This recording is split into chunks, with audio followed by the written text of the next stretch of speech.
What's up guys, this is a direct crossover. I'm back with another episode of What If Naruto Was Trained by the Sage of Six Path part 11. And if you did enjoy this video, give this video a like, and if you're new to my channel and like my content, subscribe and hit that notification bell for more crossover fictions with a twist. Now let's begin this new video. Chapter 20. A memorable day and night dawn. The start of a new day, when all beings, living or dead, can resume their lives with new activities or people. Unfortunately, this also applies to the invisible and carnivorous hollows who enter the world of the living in order to consume human souls in order to feed themselves and their eternal lifespans. Yawn man.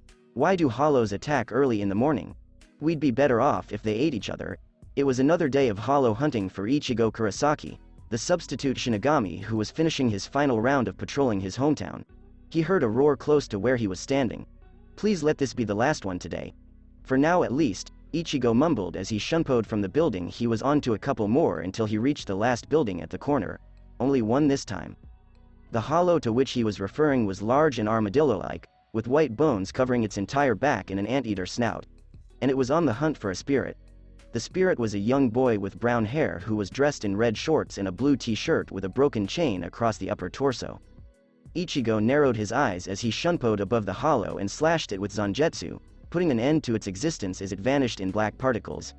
Ichigo turned around when he landed to see the spirit looking at him with relief and awe. "You all right, kid?" Ichigo approached him, and the boy nodded before taking a few steps back. "It's all right. I'm one of the good guys, and I'm here to send you to the Soul Society." "What is the Soul Society?" "A better place than here. It's a sanctuary for lost souls like you, and you'll be safe from hollows like the one who just attacked you." Ichigo took a few more steps and was relieved when the kid didn't flee this time. He then placed the butt of Zangetsu's hilt inches away from the boy's brow and gently tapped it. "You are now liberated." The last thing Ichigo saw of the boy was a grateful smile before transforming into a flash of bright light and shooting up into the sky. After several minutes of staring at the sky, the Shinigami placed his sword on his back and shunpoed from the ground to his home across the sky. While on his way, Ichigo was preoccupied with his inner hollow's outburst and Naruto's status as a Jinchuriki. The guy must have gone through the same thing I'm going through. I should ask him for help, though. The Shinigami shook his head as he closed in on the general location of the house. "I'm afraid I'll come to regret this." Ichigo landed in front of the door before opening it when he found the house sandwiched between two buildings. Instead of Yoruichi's expected teasing remark or Urahara's cheerful greeting, the boy was met with silence until his ears picked up sounds. It was the straining or grunting sound of someone struggling to lift something. "Where is everyone?" Ichigo wondered as he walked inside to find out where the sounds were coming from, which he eventually discovered was coming from the living room. When he opened the door, he discovered Naruto, Yoruichi, Tessai, and Urahara with their hands in the middle of a large coffin that sat in the room, attempting to pry it open, as evidenced by bloodshot eyes and veiny marks on their necks. "What are you two up to?" Everyone looked at Ichigo before looking at each other and then back at him as they let go of the coffin. "Nothing," they all said in unison. "Really?" Ichigo deadpanned, his right eye twitching. "It appears to me that you're attempting to open that coffin or something. Where did that thing come from?" "After my stay at Poseidon's domain," Naruto said, popping his fingers to release the tension from prying the coffin open. "I just got back 10 minutes ago." Since his return from Atlantis, the shinobi had spent his time unsuccessfully attempting to pry open the coffin. "Urahara, Yoruichi, and Tessai tried to assist me in opening this thing, but it still won't open." Ichigo raised an eyebrow in response to Naruto's remark. "Domain? What domain?" "Never mind that." Ignoring the orange-haired boy's remark, Naruto reached out for something by his right side only to feel nothing. "Huh?" He looked before his eyes widen in shock and fear as he looked behind his back and left side. "It's gone." The ninja screamed out, scaring the present Shinigami. "What happened?" "It's the trident." "What?" exclaimed everyone else before frantically assisting a terrified Naruto in his search for the mighty weapon. The gang couldn't find the golden spear after several minutes of turning tables and knocking down shelves and candy. "How did you lose such a powerful weapon as the trident?" Yoruichi retorted before repositioning a shelf. "Poseidon is going to kill you if he finds out." "Don't you think I know that?" Yoruichi and the male Shinigami flinched at Naruto's outburst before the latter took a deep breath to calm himself down. "Where could the trident be? I can't believe I let it out of my sight," Naruto said to himself as he looked at Ichigo, Yoruichi, Kazuki, Tessai until he couldn't see the two little people. "Where have Jinta and Ururu gone?"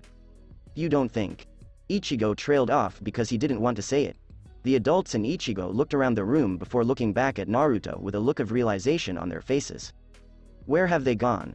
"The training ground," exclaimed Tessai as he and the others dashed down the stairs into the vast desert-like underground land.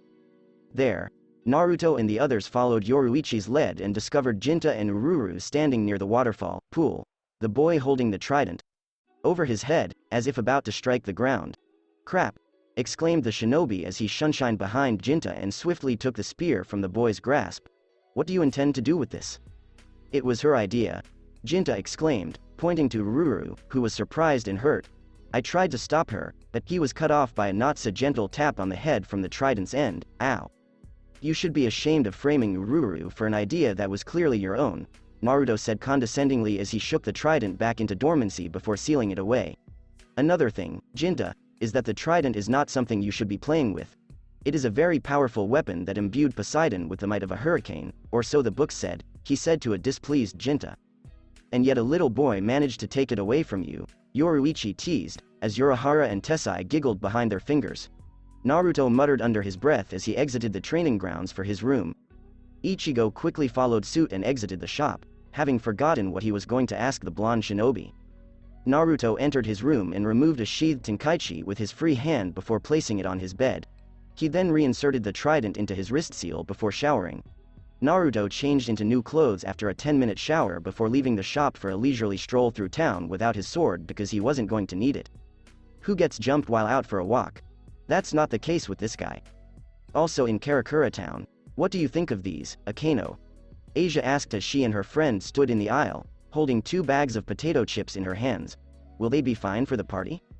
The gang decided to make their home as comfortable as possible after Rias invited the brooding teenager Ichigo Kurosaki and his friends to her house for a party. So Asia offered to go grocery shopping with Akeno and Kaneko, leaving Issei and Yuto at home to assist Rias in cleaning and decorating the house for the party. "Of course they're fine," Akeno replied, laughing as she walked to the produce section of the store, Asia close behind her. She came to a halt in front of the melons section and grabbed 2 large melons. "Do you believe they are firm?" "They are," an unknown voice said. The girls noticed the vendor staring at the melons. Akeno's large melons. Akeno laughed at the man, who had now turned around to help someone else save what little dignity remained. "I'll take them, and do you have anything else?" the black-haired girl asked as she and Asia walked to the cashier, the latter nodding. "Where has Kaneko gone?" "Right here," the girls said as they approached Kaneko from behind with a large bag of groceries, mostly candy. "Everything is in order." After paying for their groceries, the trio exited the store and began their journey home to prepare dinner.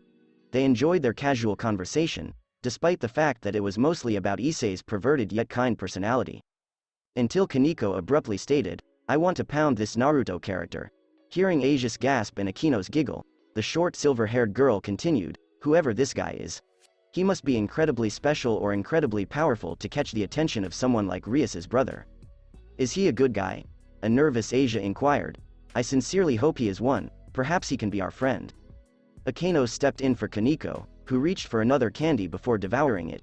"We don't know, but I hope he can be our friend. This Naruto person sounds so mysterious. I just might punish him for keeping us in the dark," she said with a small blush on her cheeks, while Asia sweated at the girl's luscious attitude. Akeno. Kaneko. Asia paused to see if her friends were paying attention before continuing. "I understand that the supernatural world exists, such as angels, fallen angels, and devils, but I've always wondered about this." She trailed off as she struggled with the words. "What are you talking about, Asia?" Akeno was looking at the young blonde girl. "Do other mythological creatures and deities exist, such as the Olympian gods of Greece or the Viking gods of Asgard?" she asked, receiving a nod in response. "Wow, are they as powerful as the stories say?" "Well, they're not as powerful as they were centuries ago, but they can still put up a fight against the best and most powerful fighters of the 3 factions," Akeno said angrily, shaking her right hand.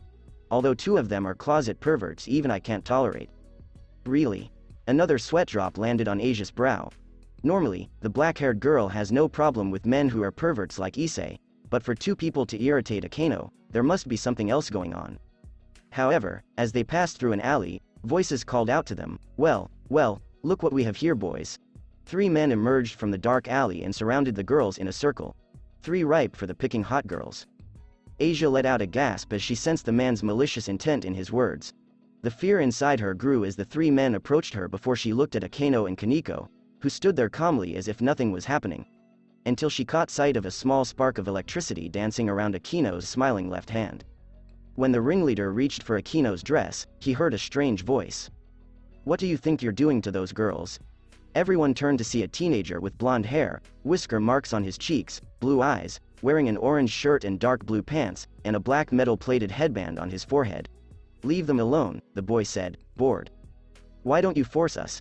Come on boys, let's teach this kid some manners. They don't know what they've gotten themselves into. Naruto, do you really want to waste your time with these clowns?"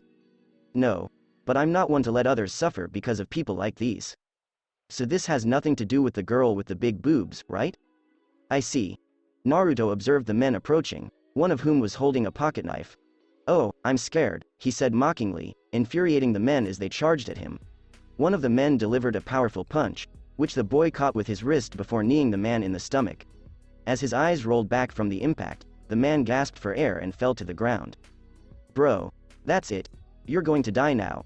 The ninja sighed as the men threw punches at him at the same time, as if they were trying to bring down his defense. Unfortunately for them in their inexperience, the men saw the boy easily ducked under their attacks and were powerless against the teenager's double uppercuts that connected with their chins and sent them arching in midair. Asia flinched at the loud thuds, while Kaneko and Akeno stared at the bodies before turning to look at the blonde boy. It wasn't until after a few minutes that the boy noticed the girls staring at him and did nothing but smile. "Are you girls okay?" Naruto inquired, as if nothing had happened just now. "We're fine, thanks to you," Akeno replied, prompting Naruto to return the smile to the beauty before him. "Are you a Karakura town resident?" Naruto gave her a nod. "I've only been here a couple of months, but this town is cool." The boy smiled at the girl before wrapping his arms around his head. "But it's even better with you here." Akeno covered her mouth with her hand. "I'm sorry, I have no idea what your names are." "That's fine.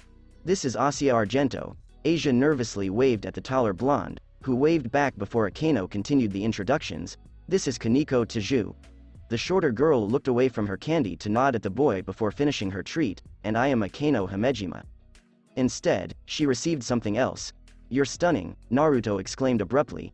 "Sorry, I didn't mean to say that in public," he apologized, drawing a gasp from Asia and surprised looks from Kaneko and Akeno. "Oh, so I'm not beautiful?" Akeno inquired, feigning sadness. "He doesn't think I'm beautiful," she pretended to pout as she awaited the boy's expected response. Naruto reacted quickly, waving his arms in front of him. "No, I mean yes. I mean you're very beautiful and I should stop talking right now," he said, hearing a giggle escape the black-haired beauty. "So he does something he has only done once before. Or does he? Would you like to go on a date with me?" he asked before adding, "I understand this is very sudden and we've only just met, but I'd really like to get to know you." Akeno smiled and giggled again as she stared at the boy's blue eyes.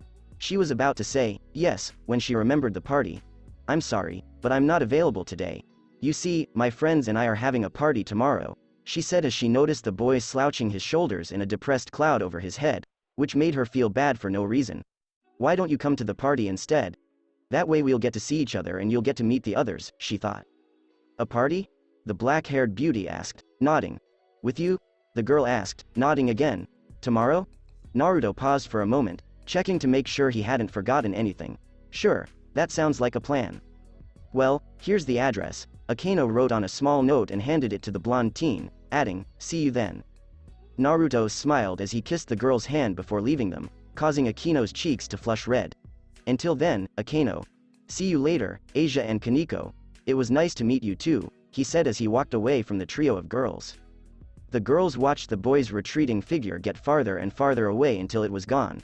Then they continued on their way back to their house, Akeno humming and smiling the whole time, while Asia and Kaneko whispered amongst themselves about something the boy had forgotten to do. "He didn't tell us his name. Should Akeno know about this?" Kaneko looked at the humming girl before shaking her head in the direction where the boy left. "Perhaps he'll tell his name when he gets to the party." "Sure." The young blonde girl sighed as she and her friends followed the image of the unknown boy who had saved their lives. Meanwhile, Naruto whistled a cheerful tune as he walked through one of Karakura town's busiest areas, imagining the three girls he'd met, particularly the one he'd just gotten a date with. "I'm good, man." "So you're doing what Seiko told you before we left, huh?" Kurama asked, smirking, while Ashura was perplexed. What are you talking about, Kurama? Ashura inquired of his roommate, who did not respond. Naruto, what is Kurama talking about? And who is Seiko? Once again, he was disregarded by the discussing Jinchuriki and tailed beast. Don't just ignore me. Huh. Huh. Naruto and Kurama replied before speaking at the same time. How long have you been listening? How long have you been listening? When Ashura told them to forget it before going silent, both beings raised their eyebrows. What's his problem? No idea, but good luck on the date, kid. What is it? Naruto said, having noticed the foxes trailing off in the tone in his voice. Kurama sighed heavily, which only added to the boy's perplexity. You do realize those girls you met have the demonic spiritual pressures you sensed back at school, right? The puzzled youngster responded with a twist of his head. Of course you'd forget. You were too busy playing hero and flirting with the girl to notice their power signatures. The fox sighed, but not before asking, why me? Despite the continuous appearance of the hollow, the ninja simply shrugged his shoulders and put his hands in his pockets as he continued his random stroll through the calm village. During the walk, Naruto was troubled by something that had been bothering him since his dream fight with Oceanus. How physically strong am I? The boy pondered for a moment before coming to a halt at a red light intersection and waiting for traffic to pass. True, his ninjutsu skills and chakra control have improved dramatically under the sage's tuition, but what about his physical parameters? He knows he's quick with the body flicker technique, and his strength skyrockets while in sage mode. His natural durability is already accounted for from his prior dimension combat with Zabuza, but how about his natural power and speed? Have they improved as a result of the training? He'll have to look them over when he returns from his walk. His thoughts were interrupted when he noticed a strong presence behind him and looked over his shoulder to see who it was. It was a tall, strong man in a green robe with long blonde hair, a matching beard and mustache, and a smile on his face. Where did I see that man? He looks so familiar, but from where? Thought the ninja for a while. His response came from the man himself. Before gazing at the youngster, the man laughed heartily. You know who I am, young one. After all, you were following me after that battle with those men in white, so one of you. He smirked at Naruto, who panicked and blamed himself for being exposed. Now, I'm not going to tell anyone about your abilities, but I'd like to speak with you. Alright. Naruto answered, sensing the man's emotions but finding no unfavorable features. When he noticed the light turn green, he and the man began walking side by side. My name is Naruto Uzumaki, he said as he extended his hand to the man, who shook it firmly. Pleased to meet you, Naruto. My name is Hayato Furinji, and I'd like to speak with you about something. Hueco Mundo Las Noches Aizen, the declared monarch of the Hollow's home, sits peacefully on his throne and reads the scouting report handed to him by fallen angels. As he placed down the report, he smiled slightly, as if he was pleased with what he read. Tosen. The Shinigami with dark complexion emerged next to him, his hands behind his back. Lord Aizen, have you called? Yes. Based on the fallen angel's scouting report, our target is to stay in Karakura town. Aizen chuckled slightly before reclining against the throne's left arm. She believes she'll be safe there. Who is this woman, Lord Aizen? Tosen inquired, intrigued by the man's vagueness about the strange female. Normally, he does not pass judgment on what Aizen says or does, but the first time he heard about the woman from the weekly gathering Kokebeel, it bothered him. Let's just say she's someone of great importance, the rogue Shinigami said as he removed his Hogyoku from his pocket, revealing its colors to be faded rather than shining. Her powers will undoubtedly act as a surrogate for my Hogyoku, as I lack Urahara's, allowing my plans to proceed more smoothly. Aizen had to hunt for other sources to keep his schemes going when the meddling of the Ryoka known as Naruto Uzumaki prevented him from obtaining Urahara's Hogyoku, and he was not one to give up. He was a man of extreme backup plans, and he discovered one in the old texts of Greek mythology, so he had both his and Kokebeel's scouts look for the one he believes to be the key to his dominance over Soul Society in the world of the living. Since both Shinigami gazed at the entrance to see a lone individual entering the room, the sound of footfall reached his ears as well as Tosen's. A tall muscular man with light blue spiky hair and bright blue eyes with green lines beneath them entered the throne room. He's dressed in a white hakama, a black sash, and a torn white jacket with an upturned collar and a black inner lining. The sleeves of his jacket are rolled up and left open, exposing his chest and a hole in his tummy. Finally, his right side of his lips has a damaged jawbone, and his zanpakuto with a hexagonal tsuba is attached to his sash. Grimjow. Sneered the man now known as Grimjow, putting his hands in his pockets and seeming bored. I have an assignment for you that includes a trip to the world of the living, the arancar said, his eyes bright with excitement. I see you're excited about this. Your mission is to capture a woman in Karakura town and bring her to me alive and undamaged. Hell yeah. I'm itching to decimate humans with spiritual pressures, including.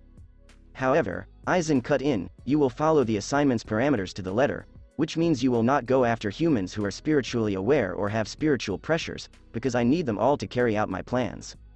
But no buts, Aizen stated firmly, drowning out any comments Grimjow was about to speak. Is this understood? Yeah, Grimjow said fiercely before asking, how does this woman look? Something came at him, prompting him to catch it with his palm. When he had a look at what it was a necklace with a little head on it with horns. What the heck is this? As you get closer to the woman, the necklace will burn in her presence, and that's how you'll find her. Grimjow snorted and put the necklace in his pocket. And what about the Ryoka? Could we handle them if they interfere? He said, rather than asking if the Ryoka would interfere with the mission. If they do interfere, deal with them lightly, Aizen responded in a tone that said, break them, but not to the point where they're unfixable.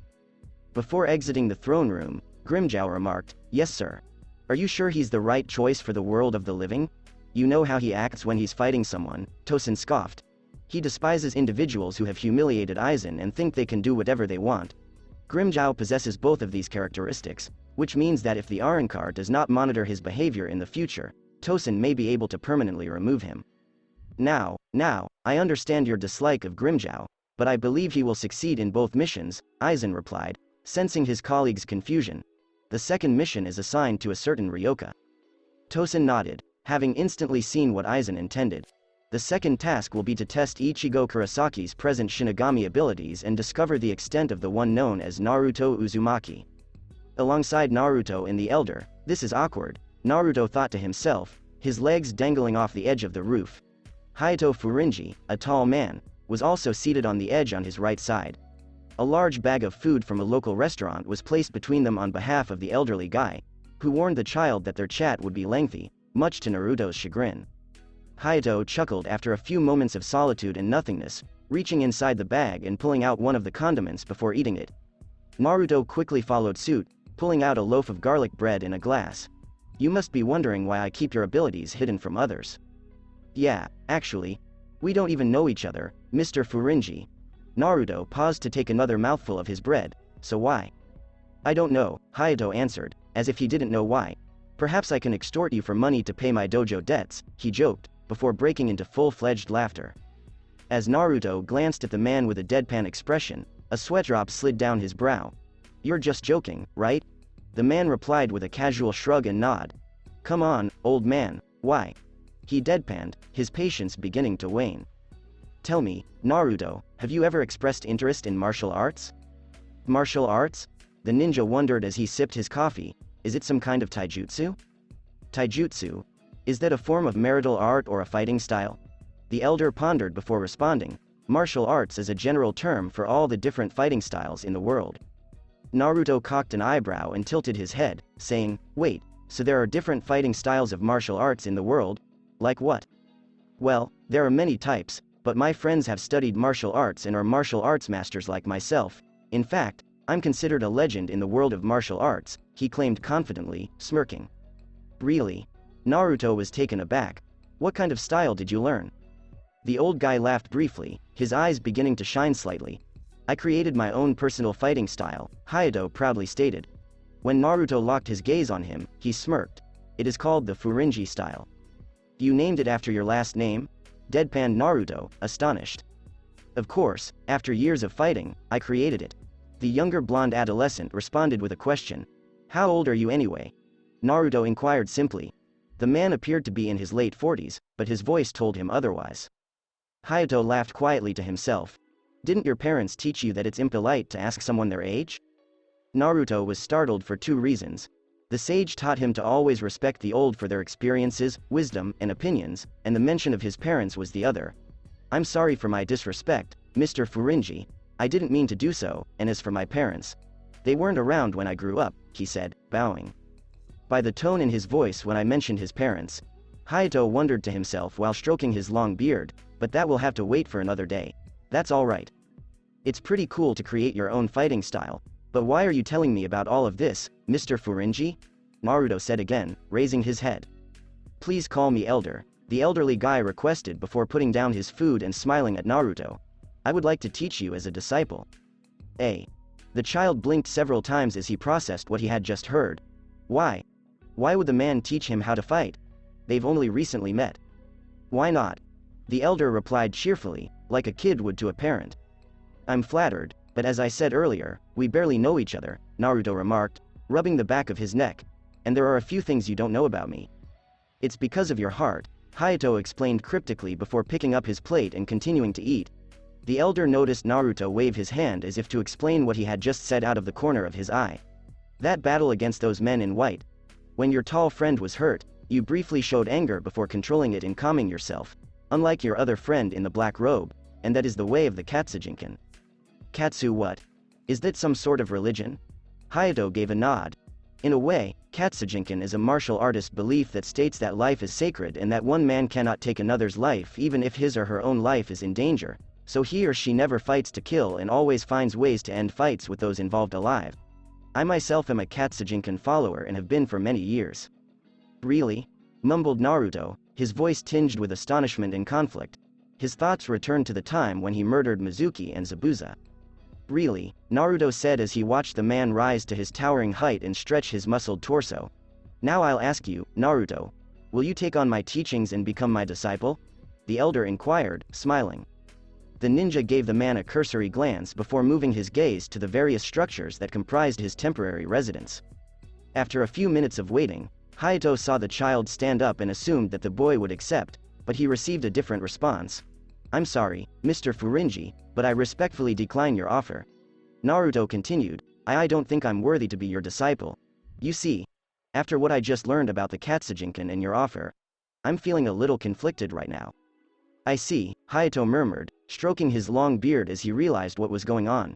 You've taken the life of another, the elder continued, but you are not alone. A good friend of mine blames himself for the death of a fellow martial artist in a fight even though he didn't strike him, but he took in his daughter and raised her afterwards. Does killing someone violate the katsujinkin principles, even if it is to protect others you care about? I know killing someone isn't a good thing, and I understand if you are disappointed in me. He turned back and was about to leave with the body flicker. Hayato, on the other hand, stopped him by laying his hand on his shoulder. I admit I'm disappointed, Naruto, but that doesn't mean you're a killer. I can see it in your eyes. They are the eyes of a protector of those who can't defend themselves. He turned the boy around, so promise me this. Follow the principles of the katsujinkin for the rest of your life, after your training, of course. Whimpered Naruto a few times, but. I'm not taking no for an answer, Naruto, he said, pulling a little piece of paper from his right sleeve and handing it to the youngster who was still stammering. Meet me here in 3 days or. His eyes glowed brightly, I'll pick you up myself against your will. Naruto awoke from his trance just in time to witness the elder take off like a rocket into the sky. He's probably the definition of the term superhuman, besides me. He gawked in his spot for a few minutes before shoving the paper he acquired from the elderly guy into his pant pocket and sitting back down on the ledge and eating the rest of his food. He soon stopped eating, thinking to himself, the Furinji style. That made him think a lot, which was too much for him, as Kurama previously stated. How much stronger will he become if he goes with the elder and learns everything he knows? This may also be his opportunity to determine his natural physical parameters. I guess I have a new teacher. Naruto sighed heavily as he remembered his first training session with Jiraiya before the Chunin exams, and a crazy one at that. Evening, Kurosaki residence clinic, so what? Ichigo questioned as he adjusted his collar for his date with Orihime. He wore a long-sleeved white shirt under a dark purple jacket and matching slacks. Ichigo had his substitute badge in his pocket in case a hollow appeared, but he hoped that wouldn't be the case for the night. Are you really going to be dressed like that? His sister, who was sitting on her older brother's bed, inquired. She has enormous dark gray eyes and straight black hair that is trimmed and falls just above her shoulders. She's dressed in an unconventional blue shirt with green shorts, giving her the look of a tomboy. Ichigo looked down at his outfit and nodded to his sister, who shook her head. What's the big deal, Karen? I wasn't expecting you to judge me and my clothing. Yuzu is in charge of that. Karen groaned and scratched her chin before turning to face her brother. Because this is your first date with a girl in your life, and Yuzu is currently assisting Dad with a patient, she explained, noticing the pendant hanging from Ichigo's pocket, which reminded her of something she wanted to ask her brother but couldn't earlier. Ichigo, are you? Ichigo. The sound of a door opening brought the siblings' attention to Yuzu, who was standing there. Yuzu has dark brown eyes and short light brown hair with bangs on the right side of her brow and a red clip on the left side of her head. She wears a scarlet shirt that reaches her knees and a light green hooded sweater with an apron over it. "Are you ready?" she inquired cheerfully as she walked into the room. Ichigo adjusted his collar. "Yep," said the three siblings as they exited the room and proceeded down the stairs to the kitchen to eat lunch together before Ichigo left to pick up Orihime for their date. However, when a blur arrived, Ichigo was sent flying down the hall and slammed against the wall. The blur revealed himself to be a tall man with brown eyes, spiky black hair, and matching thin facial hair around his mouth and on his cheeks. He is dressed in a white doctor's coat over a casual shirt and trousers, as well as black formal shoes. Isshin Kurosaki is the Kurosaki siblings' father. "Dad!" exclaimed Yuzu, as Karen scowled and shook her head in annoyance. "Come on, kid," Isshin urged, disregarding Ichigo's tears, "this isn't what I taught you. You must always be ready for anything, no matter WH." Yuzu shouted out again as Ichigo humorously kicked their father in the face, and before she knew it, her big brother and father were fighting in a cloud of smoke. "Don't bother, Yuzu," Karen replied casually as she sat down and ignored the fight. Yuzu sighed deeply before entering the kitchen and beginning to prepare lunch. Yuzu emerged from the kitchen a few minutes later, carrying a tray of sandwiches and calling out to her battling family members for lunch. "Okay, cool." And just like that, the pair put an end to their dispute and sat down to have their meal. After a few minutes of talking, Ichigo stood up from his seat and excused himself before leaving the home to fix his messed up attire from his battle with his father. He observed a familiar figure walking in the same way he was. "Hello, Chad." "Ichigo," said the taller black-haired teen, who was dressed in a long-sleeved black shirt and black slacks with red lines engraved into them. He waited for his companion to come up with him. "How are you doing?" "I suppose I should ask, how's the arm?" Chad briefly grasped his right arm. "It's fine now, Ichigo, thanks for asking." "No problem," Ichigo replied casually. "So, for what are you dressed?" Ichigo replied in kind. "I was about to ask you the same question," the two said as they began walking towards Orihime's residence. "In response to your question, I'm going on a date with Orihime," Chad remarked frankly before Ichigo could respond. "I knew you two would go out together eventually.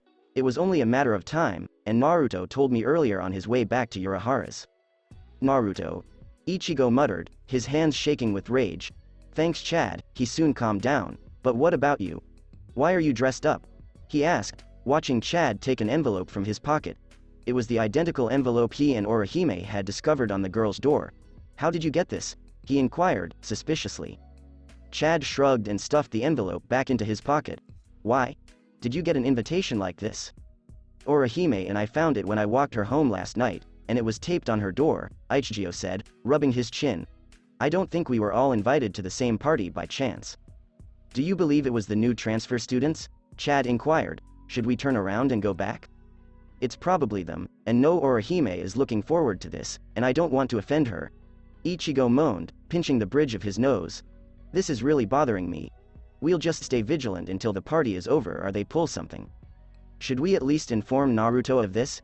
Ichigo made a shaky motion with his head. "No, let him do his own thing. He already has too much on his plate given his home dimension." The enormous adolescent nodded as they continued walking. They arrived at their friend's place a few minutes later. Ichigo knocked twice on the door, and the door opened to reveal the girl he's going out with. Ichigo could only murmur, "Wow." Orihime's cheeks flushed as she sheepishly fiddled with her evening attire. She was wearing the golden fleece jacket over a dark red blouse and skirt with red high heels, and her hair was pushed back with a sky blue scrunchie and her bangs were still tied back with hairpins. Overall, she appears to be more gorgeous than before. "Do I look alright?" "You look amazing," Chad said instead of Ichigo, stunning Orihime with the presence of her taller friend. "It appears that I've been invited to the same party as you and Ichigo." "Yay!" exclaimed Orihime, her exuberant personality shining through, eliciting smiles from the two boys. "Come on, let's go," Ichigo said as he extended his arm to Orihime, who eagerly linked it with hers after closing the door. Chad nodded and laughed at the happy pair before the three of them started walking to the celebration. "The Gremory house, almost there in bingo," said Issei as he completed the last of the decorations atop the balcony that overlooked the backyard. "It's a tad over the top, but Rias pushed on it in the hopes of gaining Naruto's friend's trust." He then sobbed to his blonde friend. "How are things on your end, Yuto?" Yuto stood across the enormous pool on the grass that spanned about half of the backyard. He was staring at a few tall, untrimmed hedges on the grass before summoning a long, exquisite blade in his hands. It wasn't long before the blonde boy began slashing at the hedges, and it didn't take him long to finish, and he was pleased with his work. The hedges in front of him were clipped in various shapes and sizes. The one on the far side was a big lion with its jaws wide and claws out, ready to pounce on a prey.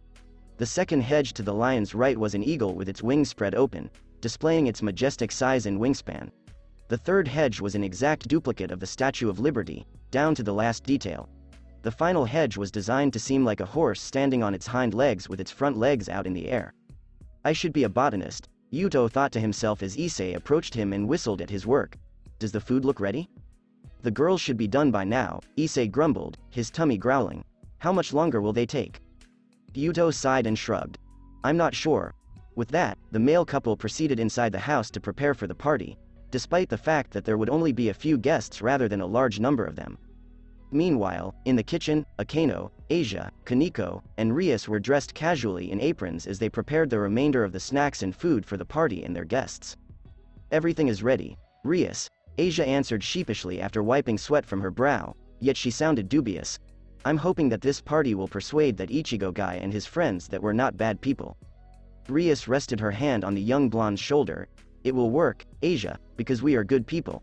They just need help seeing that, and this party will do the trick, she replied reassuringly, smiling at Asia.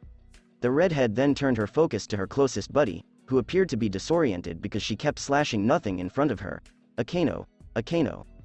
After snapping out of her trance and realizing she was holding a knife, Akeno laid the blade down and smiled sheepishly at a suspicious Rias. Yes? Is there anything you'd like to tell me? Rias inquired, his face doubtful. She had noticed Akeno acting strangely since she and the other girls had returned from grocery shopping.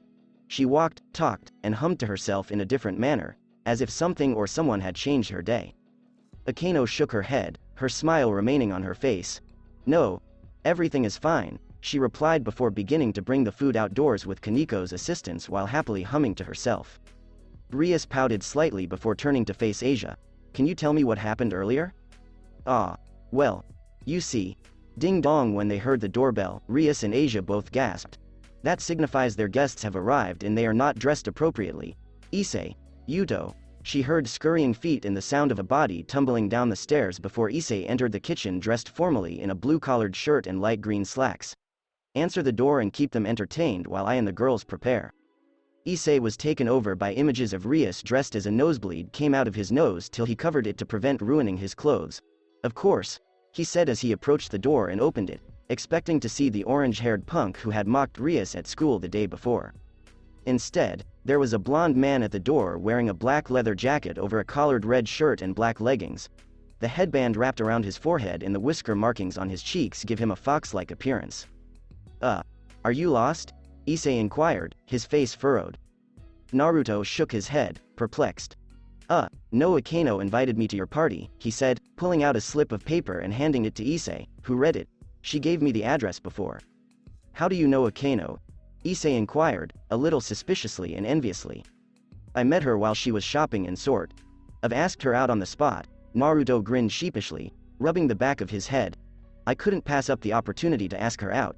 She didn't want to at first, but she remembered the party and invited me here to have our date. Oh really? Murmured Issei as he crumbled the paper in his hand. The child was not overlooked by this move. Is he jealous?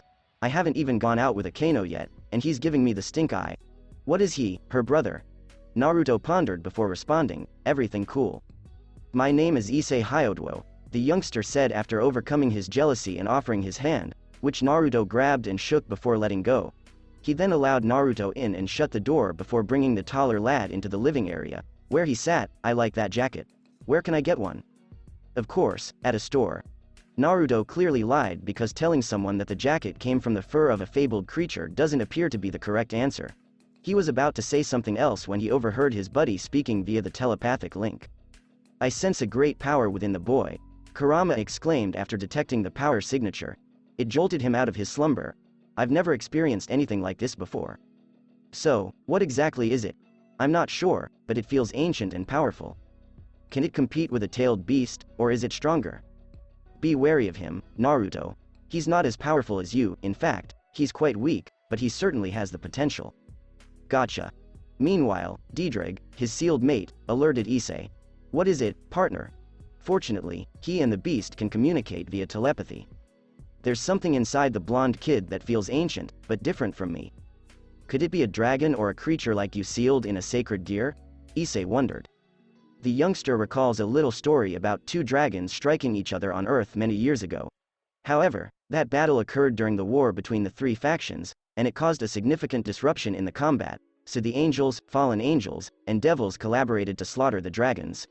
God then imprisoned the two dragon spirits inside two sacred gears, one of which was Diedrich. Perhaps, or maybe not. Which one? Issei deadpanned, his ears filled with the sound of heels clicking on the ground. Just be prepared for a fight if it comes to that, but... Is there anything else? The boy himself, I'm not sure why, but he has the presence of... It's you. Both boys stared at the door, where Akeno stood with a sincere smile. She was dressed formally in a dark purple kimono with an orange belt around her waist and her hair tied back. You made it, she exclaimed to Naruto, who was staring at the beauty who was speaking to him. The ninja rose from the couch and approached Akeno. You look amazing, Akeno, the girl exclaimed, prompting him to smile. I hope what I'm wearing is acceptable. Akeno examined her date's attire and nodded her approval. You're handsome even with that headband. If you do things right tonight, you might be rewarded tonight, she said, leaning in close to the increasingly terrified boy's ear and whispering, on my bed, of course. Cue a nosebleed from Naruto, who immediately covered it as a giggling Akeno walked away from him, her cheeks flushed. Akeno. Who's here? Naruto and Akeno, followed by Issei, returned their gaze to the stairs, down which Rias, Asia, Kaneko, and Yuto were going. Rias, Asia, and Kaneko wore shoulder-bearing evening gowns in red, yellow, and silver-white, respectively, while Yuto wore a blue blazer over a shirt and green slacks. Oh. Who are you? Rias questioned, surprised to see a blonde male at the gathering. Well, he's my guest, Rias. I invited him to our party, Akeno responded cheerfully, disregarding her best friend's frown. What's the matter? This was supposed to be a private get-together for. I'm sorry. Rias, right? The crimson-haired girl nodded, assuring Naruto that he hadn't made a mistake. He talked about the males ganging up on the girls before he rescued them, as well as his prior request for a date with Akeno. I apologize once more for the inconvenience. So that's why Akeno was so happy all evening. She was going on a date with this boy. Rias reasoned before breaking into a smile. That's fine with me. I assume you already know Asia and Kaneko. Naruto nodded and waved to the two girls, who returned his wave. At least one of them did. You've already met Issei, the youngster said, before Rias motioned to Yuto alongside him. My name is Yuto Kiba. Yo, Naruto said, saluting his fellow blonde. Yuto returned the salute. It's a pleasure to meet you. After that, Rias asked her blonde visitor, what is your name? Everyone glanced at him with the expectant look of learning someone's name. Fate, on the other hand, appears to favor Naruto for some reason when a familiar sound comes to life. Ding dong asterisk, I got it, said Issei as he walked to the door, snapping his knuckles. Naruto sighed in relief until he became anxious as he sensed familiar presences outside the door. Please don't tell me it's them. This is it. This is the place. We are, indeed. It's a nice place. It's them. Naruto gently turned around to find Ichigo, Orihime, and Chad dressed differently from their casual attire. When their gazes were drawn to him, the ninja waved shyly. Hey guys, he said quietly, perplexing Akeno and his friends. Naruto? Exclaimed Ichigo, Orihime, and Chad before the former dashed towards the whiskered teen, grabbed him by the jacket collar, and began shaking him back and forth. What? He's Naruto. Asia, who was terrified, pointed to the youngster being held by Ichigo. Naruto Uzumaki. We finally found you, Rias said triumphantly, drawing the attention of the two once Ichigo stopped shaking Naruto and released go of his collar. She waited for Akeno and Issei to approach her before saying again, let's talk. About what? Said Naruto, with Ichigo standing beside him and Orihime and Chad standing behind them. He could sense his buddy's nervousness, as well as the tension between them and the girls' group. What are you after with me? It's not what I want. It's what my brother wants with you, Ichigo and Chad said, while Orihime touched her hairpins for some reason. Your brother? Naruto inquired, his face furrowed. Who's your brother, and what does he want from me? He recalled the group's spiritual pressures in his long-ago chat with Poseidon concerning other supernatural entities in the world. What are you guys actually? He said abruptly before Rias could respond. That caught Rias and her group off guard, while it perplexed Ichigo, Orihime, and Chad, who wondered, what is he talking about? Well, Rias cleared her throat as Naruto's group gazed at her. Since you suspect we're different, I guess there's no point in hiding from you. Naruto and his pals were taken aback as Rias and her friend's backs sprouted pairs of black bat-like wings. My name is Rias Gremory, and we are the Gremory clan. Devils? Ichigo, Orihime, and Chad exclaimed in amazement, while Naruto stood motionless with his arms folded. We have to kill them, Naruto. Ichigo exclaimed as he grabbed his badge and Chad clasped his wrists together to summon his gauntlets. When Issei and Yuto heard that, they both growled. It was their job to protect Rias because she was their leader, and they would fight anyone who tried to harm her. Both lads were preparing to summon their sacred gears to suppress them before they could react when they heard Rias and Naruto. Enough, relax. Rias and Naruto exclaimed, calming both of their groups before a conflict. Both sides reluctantly relaxed, but they were still apprehensive of each other in case one of them tried something. Asia breathed a sigh of relief since the anxiety was wearing her down. Thank goodness, she said, looking to her right and seeing a grumpy Akeno, then following her gaze to Naruto. Poor Akeno, she thinks, feeling sadness emanating from her older sister figure and feeling helpless. Devils, you say? Naruto said with a contented grin on his face. It's a pleasure to meet one of the 3 faction species. Eh? Exclaimed everyone, including his friends in the Devil's Gang. I'll admit that I was hoping to meet an angel or a fallen angel, but I'm not complaining. Naruto laughed before noticing the Devil's relief. What? Did you expect us to fight you because of your faction? As an answer, Issei shrugged his shoulders. Yes, indeed. Historically, our faction has not been regarded favorably. Because that was true, his pals nodded solemnly. Oh. In my perspective, it is not the faction that determines who a person is indefinitely. I can tell from the look in your eyes that you are nice people. Naruto grinned at the others until he felt a hand on his shoulder and was turned around to face an irritated Ichigo. What? Inquired the ninja. Can you explain what you meant by the 3 factions? What are you on about? Ichigo sounded annoyed by being left out of whatever knowledge Naruto possessed based on the tone of his speech. The whiskered shinobi was about to respond when a tremendous ripping noise burst his and everyone else's eardrums, forcing them to flee the mansion. When they got outdoors, everyone was surprised to see a massive ripped hole in the night sky. What the hell is going on here? Issei wondered. Take a look up there. Asia indicated the hole. Her friends took a closer look at the hole where a bunch of unknown figures emerged and stood on the air as if it were the ground itself. A man with a large face and braided black hair cascading over his shoulder stands to the right of the group. A sort of mask sits atop his head, with a piece falling down to obscure the upper left half of his face and a long spike pointing to his right. He also wears a closed white jacket with a black sash and a katana slung over his shoulder. On the other side of the group was a man who was larger than the rest and had long red hair with half of it shaved and black. What appeared to be eye holes of a mask sat on his nose, giving him the illusion of wearing odd glasses. He, too, wears a white jacket and hakama with a black sash, but the jacket is left open to reveal the same hole on his chest as his colleague. Another feature is the katana held in place by the sash, which has a hexagonal-shaped guard and a somewhat larger hilt. A massive, obese arancar stands near the larger man, crouched with his hands behind his back in a round and wide face. He has small brown eyes and dark brown hair styled in a bowl.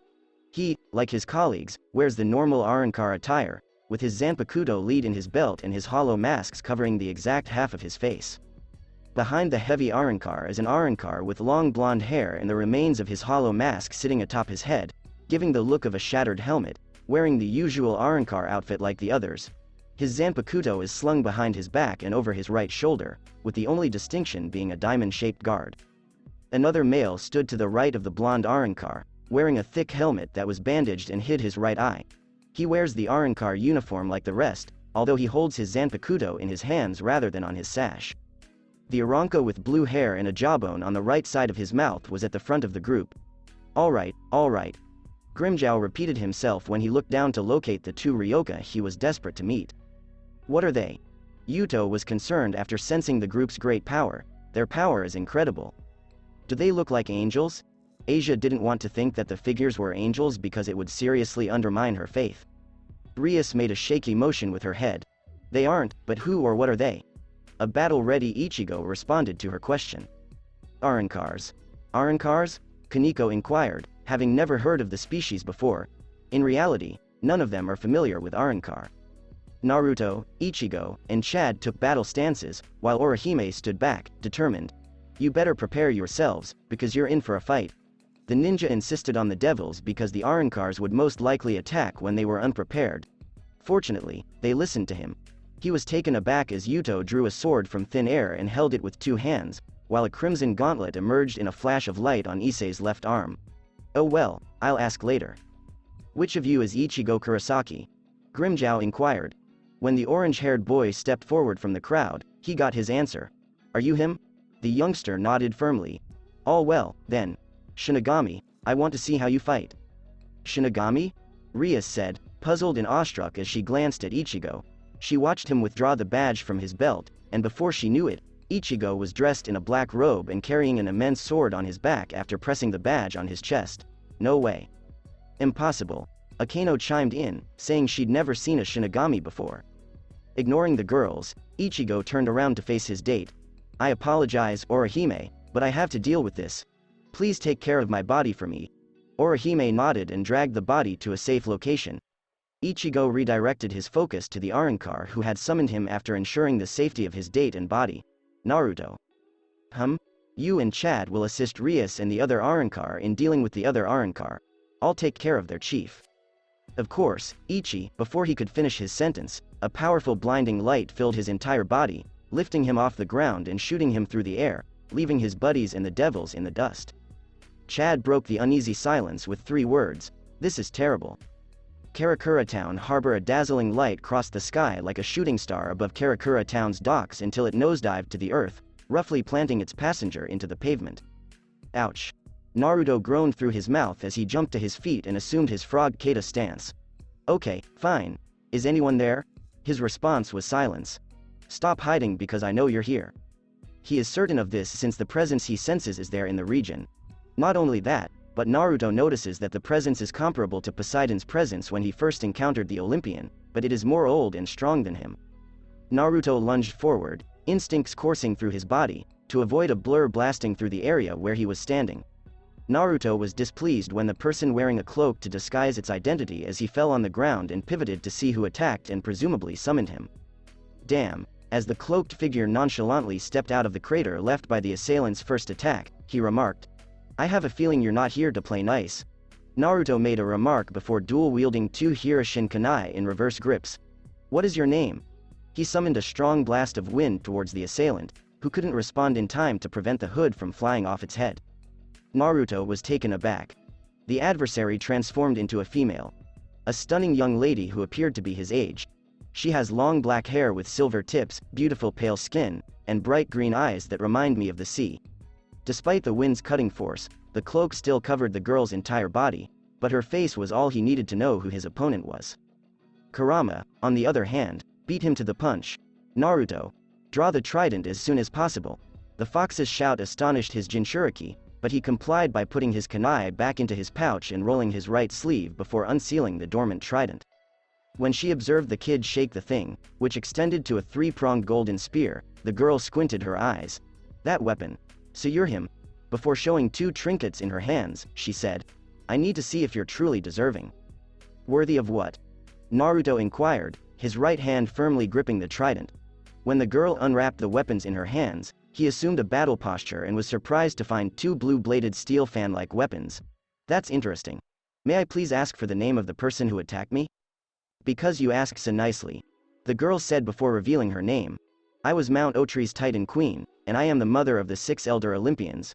My name is Rhea, and I am the Titaness of motherhood. She charged at her blonde opponent, her bladed fans ready. Naruto had one thing to say as he prepared his trident after hearing that. Shit. To be continued. That's it for this podcast. Thanks for listening to this video. If you did enjoy this part of the story, like, share, and subscribe for more. And thank you all for helping support and have a great day.